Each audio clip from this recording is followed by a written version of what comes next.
Right, so going back, so you started the band in 2015. So obviously, mentally and knowledge-wise, you're at a whole new level now.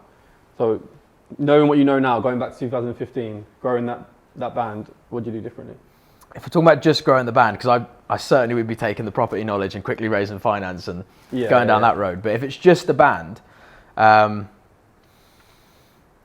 say have a better contract in place, or just a contract in place. Yeah, no as a guidance manager. on that either, like a... Yeah. There was never a contract. Yeah.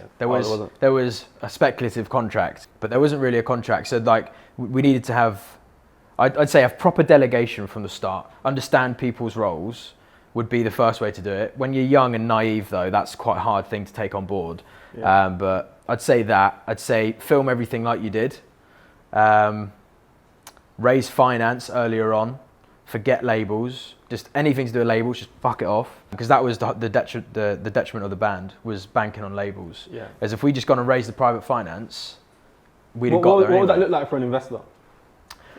Give them a share of the business and the royalties and the image rights and everything that comes with it, and with that capital, we could put that into basically marketing. All a label does is just market the fuck out of music. That's all it's really doing.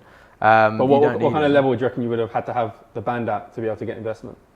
I mean, where it was when it finished was like ample, but I think even where it was in 2017, 16, even at the early days when you could see we're starting getting millions of hits on videos, even just vlogs, like us sitting in our living room chatting bollocks with each other, we're getting millions of views. That's when you sort of go, right, well, brands will pay for a spot on that. Definitely. And do you know what I mean? It was very sellable. And I started. Did you have many approaching you? Brands. Yeah. Or just like even private investors? I spoke to a few.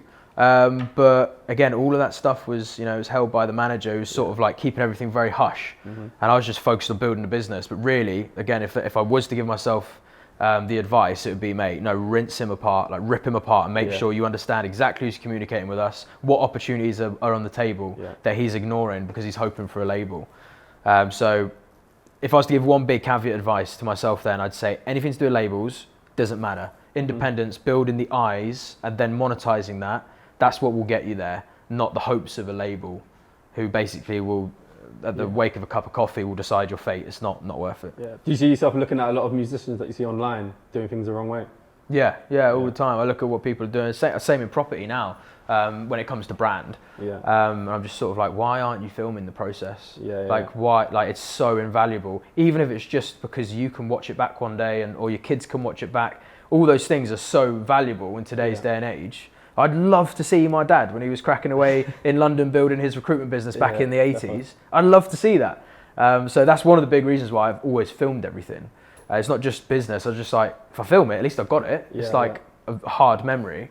But I'd say, every artist should be filming stuff. Footballers are starting to. There's that goalie in there for... Ben Foster. Yeah. That's cool, man. He's got me into football more. Really? Yeah, he's filming it. And I'm like, Does that really appeal to you? Like what he does behind the love scenes it, man. I love it. And the Man City documentary that they did behind the scenes, it got me way back into football. Because before I just felt too detached from it. In today's day and age where there's so much transparency in other fields, football was quite slow to it and music's still quite slow to it. I want to see Bieber's vlogs.